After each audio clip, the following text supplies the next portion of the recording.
You see, the beauty about real estate is you learn to use debt to get rich. I'll give you another tip. If you're going to be rich, you have to learn to use debt. It's called other people's money. So when I hear poor people say to me, I don't have any money, I said, because you're an idiot. That's why. You're not supposed to use your money. You're supposed to use other people's money. But that's debt. I don't want to do that. And so they stay poor. 1997, when I released Rich Dad, Poor Dad, that book caused a bit of an upset because I said, your house is not an asset.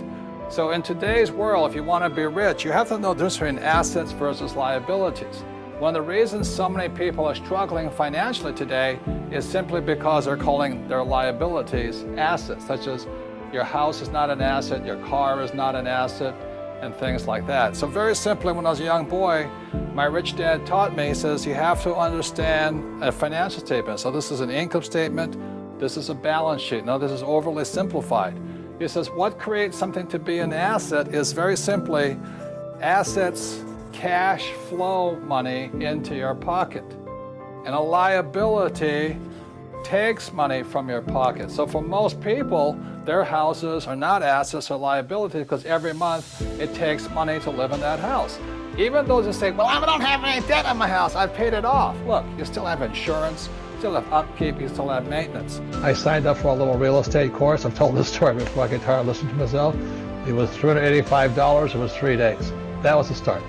So I signed up, signed my name, sat down on the course. 3 days later, at the end of the course, he was a great instructor because he was a real estate investor.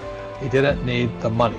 And that's when you know the guy is real, because you could tell he didn't need the money. He liked teaching, he liked inspiring people. He was just like my rich dad. He says, you don't need the money. So then the next thing he said at the end of the program, he says, when you leave this program, it's 3 days, Friday, Saturday, Sunday, he says, your education begins now.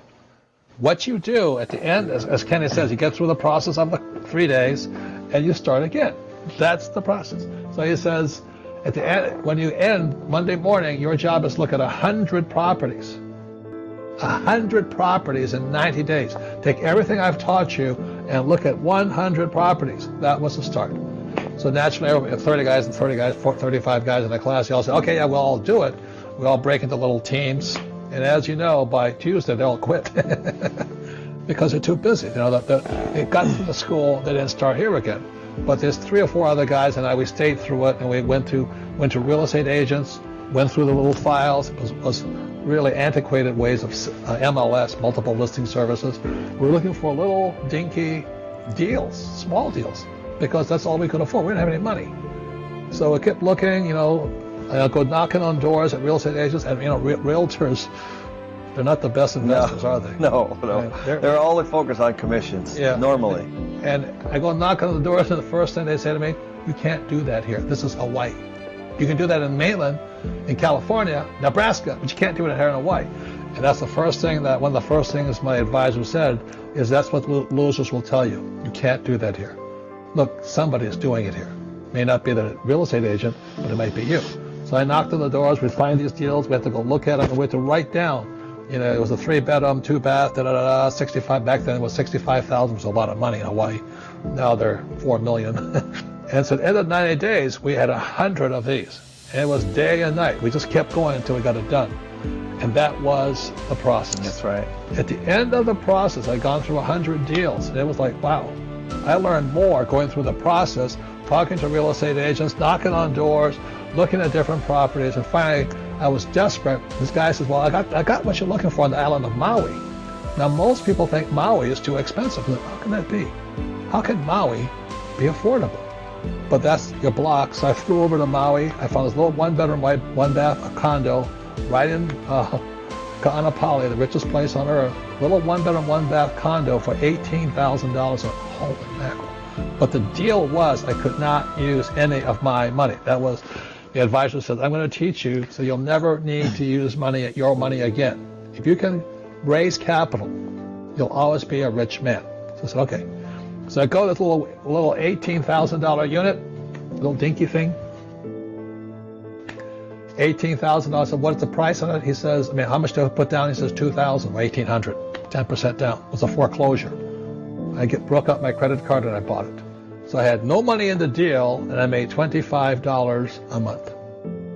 No money in the deal, $25 a month. And my brain went, it shook. I went, oh my God, I'll never need money again. I can never say I can't afford it. And I can never say I can't do that. I went, oh my God. And that's how I got started. So Kenny took off after that, and we still make millions of dollars. When the market crashed, we made even more. But the process is the same, right? Yeah, it's absolutely the same. 1 bedroom, 1 bath. To how many units did you do last? Last year, about 1,000 units. Same process, but you have to learn the process. As a matter of fact, if you think about it, the whole system is designed to use bank financing. I mean, you know, all these people that are working so hard are actually putting all their money into the bank. Well, those deposits are a liability. They're an expense to the bank. So if you put money in the bank, it's an expense to the bank because they have to pay you interest. I have 100% debt. You know, my first property was $18,000. I put $2,000 down with a credit card, and I was making $25 a month. I think that's the best example, Robert, because essentially what you did was you didn't use any of your own money. So the only costs that you had was whatever your debt was and whatever it cost the $1,800 on your credit card was. Right. So I mean, but the idea was not to make money. The idea was to train my mind to think that I want 100% debt. Most people, I want to get out of debt. I want to get out of debt. I want to get out of debt. And what we're saying here is the debt pays all your expenses and gives you some income. That's really as simple as it gets. So we started with this. So if I have no money in the deal, it's 100% debt, and I'm making $25, what is my return on investment? It's infinite. It's this. Right. I mean, you basically have no investment and you're making $25 a month. The reason why we want so much debt is because if I'm borrowing right now, I'm borrowing at say 4 or 4.5%, and inflation is say 4.5%. Then I'm using basically your money, pension fund, mutual funds, savings, insurance, savings. I'm using your money to hedge inflation and buying assets. So that's how the system works, and that's how the wealthy get really wealthy. You see, the best thing about doing those 100 deals is I was learning to think about debt is good. As long as you have in your mind that debt is bad, I want to use my equity, your ROI goes down. That's a good point. And there is bad debt, of course. Bad debt would be credit card debt, or if it was costing me $25. Yeah, exactly right. Yeah, so there's definitely debt that you don't want to get into. But we're talking about debt that's paid by a tenant. Yeah. You know, debt that's paid off by somebody else. So that's a really important point. So if you're borrowing money, you're going to want to make sure that you have the rent to cover it. One thing, if I hadn't done this myself, I would not understand what Kenny said. It was a 144 unit property that was existing it was 95% occupied with tenants. So that was an important piece. And then next door it had another 10 acres. And so the deal is that I was going to build a second phase on the 10 acres, and then we were going to have one property that was 256 units. And so that's what we did. So we took the first 144 units and the land, and we went to the bank, and we got a construction loan to build the second phase. And then we built the second phase, and through good management, we filled up the property, and then we went back to the bank and we refinanced the whole project and got one loan on it. So we used debt to build it, we used debt to take out that construction debt. We had this property, Edgewood. Yep. And it was pumping about $300,000. Yeah. So Kim and I, every year, were receiving $300,000 in cash flow from the tenants. Income, most of it tax-free. Yes. Because of depreciation and all that. All those things you have to learn. So $300,000 for most people is a lot of money. The problem was Kim and I had, I think, $1 million in it, right? Yeah, I think so. We had $1 million equity in it. So what Kenny did when he refinanced it, he gave us our $1 million back. So Kim and I got all of our $1 million back, right? Yeah, through a refinance. And we still have this. Right. So we were receiving $300,000 with no money into a deal. To me, that's a great deal. Yeah, and people might ask how. So there's a lot of things that happen inside of here. One was that this was over a 5 or 6 year period. The rents had gone up. We had increased the value, and during that time, interest rates went down. If you remember, I think we borrowed the original at somewhere around 7%, and then we refinanced somewhere around 5%. So we actually saved on the loan, on the interest rate of the loan, and so what we had a property that was worth a lot more, and it still cash flowed very close to what it cash flowed before, and we got the $1 million out, and the $1 million was tax free because it's a refinance. So when you pull money out when you put a new loan over an old loan and you pull that money out, that's tax free. So with that $1 million, we gave it back to Kenny, another deal, money, same process, goes out, goes out, goes out, and now it's huge. Yeah, it's what we call the velocity of money. Right. So now at that point, Robert and Kim were still in the deal. They were still cash flowing, and then that $1 million was also at work somewhere else. And so I'm not saying it's easy and all that, but again, it starts as a process. Yeah, it's funny, people ask, because now, of course, Edgewood is infinite. There's no investment in the property, and it produces a great deal of cash flow every year. And you're raising the rents, right? That's right. Yeah, we're raising the rents, especially now in this market. But now people come to us and say, do you want to sell? Do you want to sell? And the question is why would we? Because it's producing all this cash flow and we have no investment. So all it would do is create a taxable event. So we don't want the money, if you understand that. Right. Yes, there's millions of dollars in equity in the project, but we're not interested in that. We're interested in the cash flow. It's a big difference in the way we think. So I want you all to understand this starts here. Yes. And if you don't start, you don't go through the process. I oftentimes talk about it is when I went to flight school in Florida, I couldn't fly, entered here, came out a pilot. That's the process. But if you don't go through the process, you stay here. The most important thing is how we think. And I'll give you one more thing where it takes absolutely no money, or it does take some money, but it does thinking. About 15 years ago, I wanted to have a little ranch.